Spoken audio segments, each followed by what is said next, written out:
한 아파트 복도의 CCTV 영상. 긴 점퍼를 입은 사람이 계단을 올라오더니 갑자기 소주병을 던지고 현관문을 사정없이 발로 찹니다.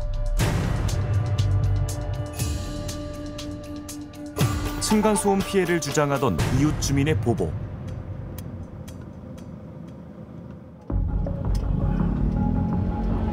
주체하지 못한 분노는 때로 극단적 범행으로 이어지기도 합니다.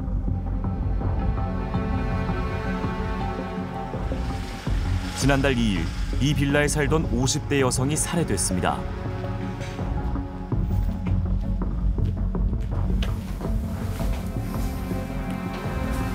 윗집에 살던 40대 남성이 옥상에서 흉기를 휘두른 겁니다.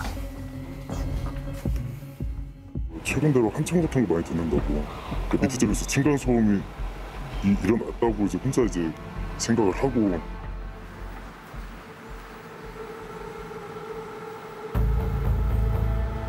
올해 초 경남 사천의 한 빌라에서도 이웃 간 살인 사건이 벌어졌습니다.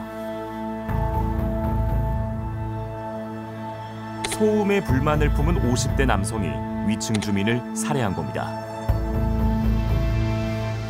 가해자는 당시 소주 3병을 마신 상태였습니다. 평소 좀 계단에 쿵쿵거리는 소리 그런 것에 좀 예민해 있었고. 반복되는 소음 살인 사건. 비극적인 죽음을 막을 방법은 없는 걸까요? 2013년 설 연휴 첫날, 윗집과 층간소음 문제로 다투다 형제 2명을 살해한 40대. 소음에 불만을 품고 윗집에 무단 침입해 60대 여성을 잔혹하게 살해한 30대 남성.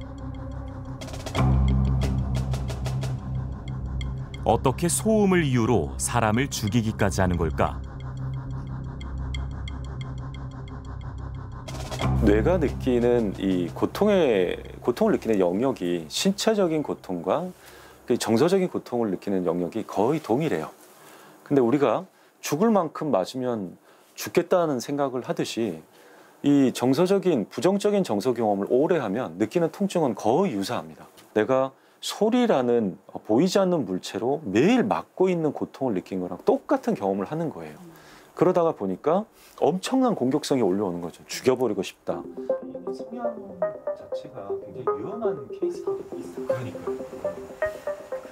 범죄심리학자 김성희 박사와 함께 최근 10년간의 소음 살인 사건 판결문을 분석했습니다.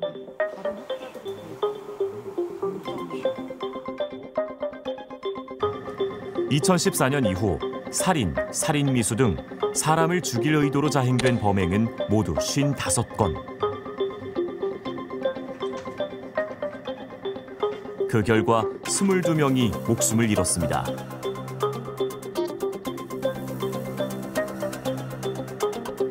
피해자가 위독했던 경우를 더하면 희생자는 35명으로 늘어납니다.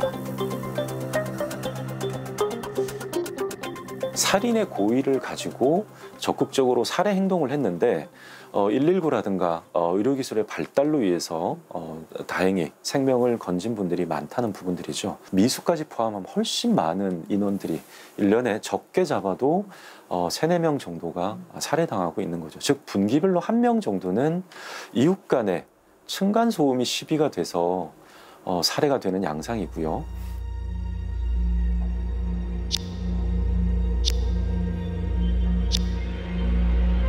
한 가족이 메신저에서 나눈 대화입니다.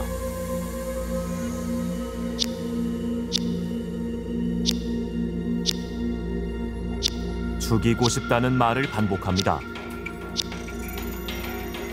윗집 사람들을 두고 나눈 대화였습니다.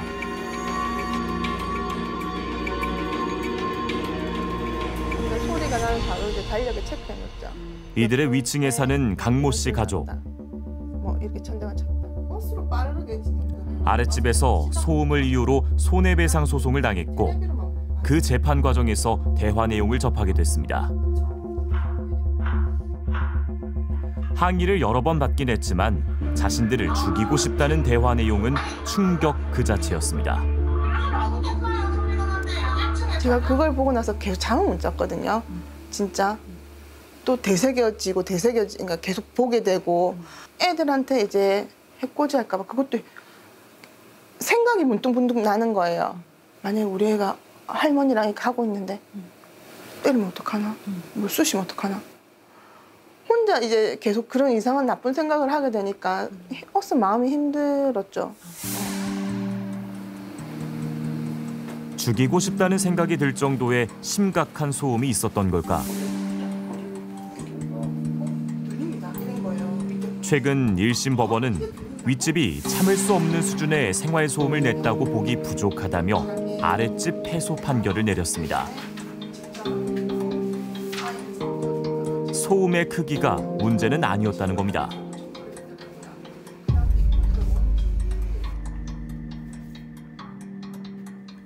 최근 10년간 일어난 소음 살인 사건 판결문에서도 피해자가 유발한 소음은 심하지 않았다는 내용들을 볼 수 있습니다.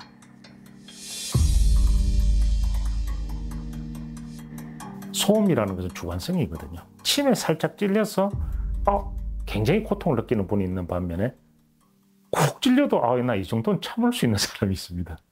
이 소음도 그렇다라는 거죠. 위층에서 작은 소리만 나도 벌써 귀가 터져버렸어요. 위층 사람 얼굴만 봐도 좀 안 좋은 소리로 이제 살인의 충동이 일어나고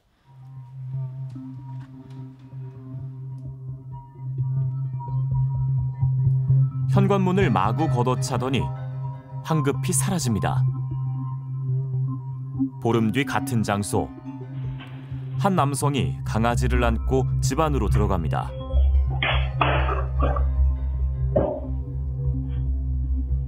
(30초) 뒤 누군가가 계단으로 올라와 힘껏 병을 던집니다.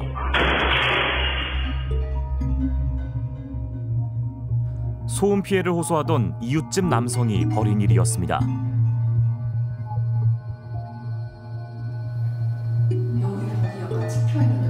분쟁이 시작된 건 올해 초. 처음엔 말로 항의하는 정도였습니다. 1월쯤이었던 것 같아요. 1월. 처음에는 와가지고 왜 이렇게 쿵쿵거리냐라고 그냥 말씀만 해주셨고 그냥 죄송하다고 했었고 그 다음에 왔을 때도 똑같은 내용이었어요. 이제 나갔다 들어온 지 얼마 안 되다 보니까 저희가 없을 때 그 소리가 났는데도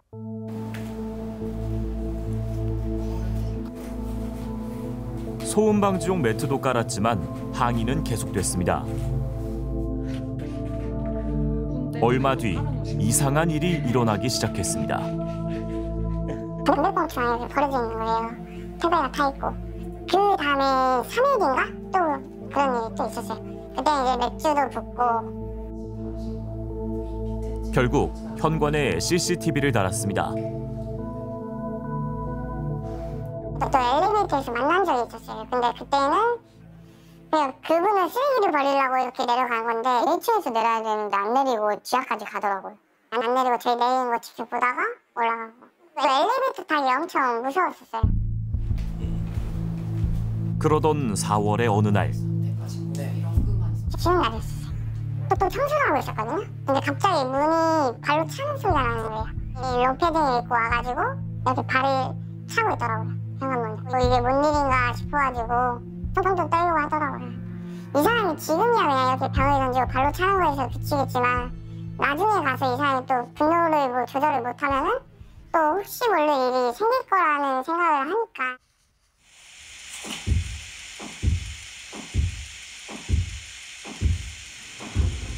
천장을 두드리며 보복성 소음까지 내던 이웃집 남성. 신고를 받고 출동한 경찰에 현행범 체포됐습니다. 결국 스토킹 처벌법 위반 혐의로 입건돼 접근 금지 명령과 벌금 500만 원 처분을 받았습니다. 다행히 스토킹 처벌법으로 조기에 개입하고 가해자 피해자 분리가 됐기에 망정이지 어느 기관에서도 어느 사법기관에서도 개입하지 않았다면 좀 더 위험한 상황으로 갈 수 있지 않을까 생각해 봅니다.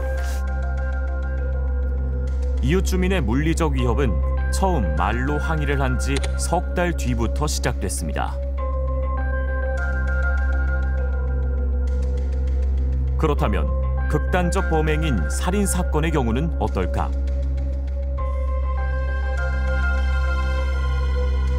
최근 10년간 발생한 55건의 소음 살인 사건. 범행 전 이웃 간 소음 갈등이 석 달 이상 이어진 경우가 70%를 넘었습니다. 오늘 내가 위층 사람이 소음을 낸다고 해서 당장 올라가서 항의하는 사람은 별로 없습니다. 서로가 이렇게 주고받는 시간들이 통상적으로 몇 개월이 흘러가요. 정말 짧게 잡으면 3개월에서 6개월 사이까지는 저희들은 이제 층간소음 골든타임이라 그러는데.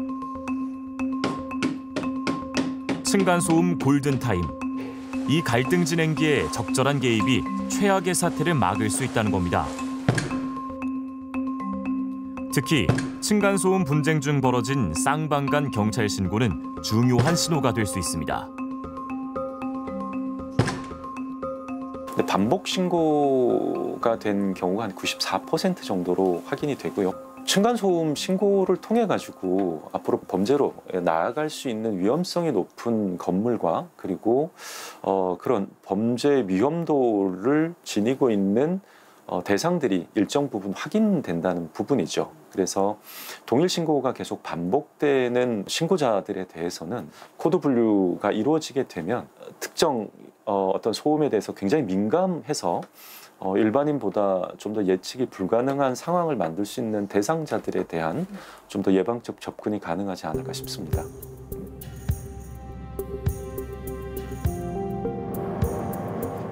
최근 10년간의 소음 살인 사건 기록에서 주목되는 또 한 가지, 범행 장소입니다. 절반가량은 다가구 주택과 오피스텔, 원룸 등에서 일어났습니다. 층간보다 벽간 소음이 더 문제가 됐습니다. 잠깐만 나와보실래요? 뭐예요? 네. 왜 벽을 쳐요? 벽을 치는 게 아니라 식탁이 거기 있는데 식탁 닦다가 한 번씩 부딪힌 거예요. 벽을 쳤잖아요. 그럼 벽에다가 책상을 좀 띄워 놓던가. 어쨌든 벽을 쳤잖아요. 그니까 뭐 치면은 와서 뭐 해서 말을 하든지 똑같이 벽을 치고 지금 일주일에 몇 번이나 벽을 쳤냐고요?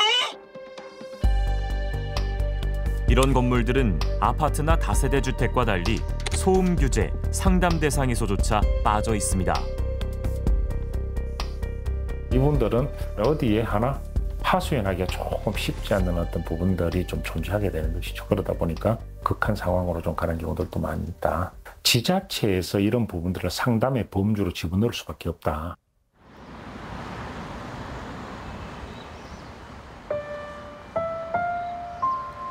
층간소음 살인으로 아내를 잃은 지 5개월.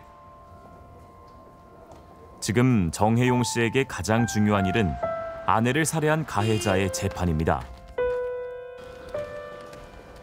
1심에선 징역 20년이 선고됐고 이달 중 항소심 선고도 예정돼 있습니다.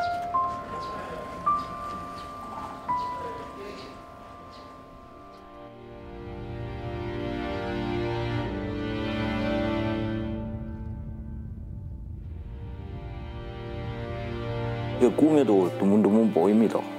보여도 참 이렇게 가놓고 참 꿈에 보이는 것도 너무 아픈 모습으로 꿈에 보인다고요. 죽은 사람은 뭐 살아 돌아올 수 없으니까 앞으로라도 참 무고한 사람들이 이런 사람한테 사고를 안 당하기 바라는 마음입니다.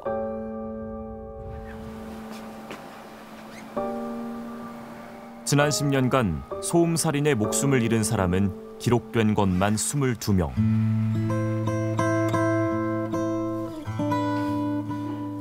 소음 자체를 없앨 수는 없겠지만 소음이 살인으로 번지는 일만큼은 이제 막아야 합니다. 결국 가해자가 없는 피해자만 둘이 있는 사건이 전 층간소음에서 나타나는 범죄라고 생각합니다. 스토킹이라든가 가정폭력과 같이 적극적으로 가해자와 피해자의 분리를 하고 어떤 피해자 신변 보호를 하고 이런 조치들이 있어서 이제 그런 범죄들이 강력 범죄로 나아가는 것들이 예방될 수 있듯이 경찰이나 아니면 중앙정부의 조기 개입이 얼마나 필요한지에 대해서 우리가 충분히 고민해 볼 수 있는 시점이라고 생각합니다.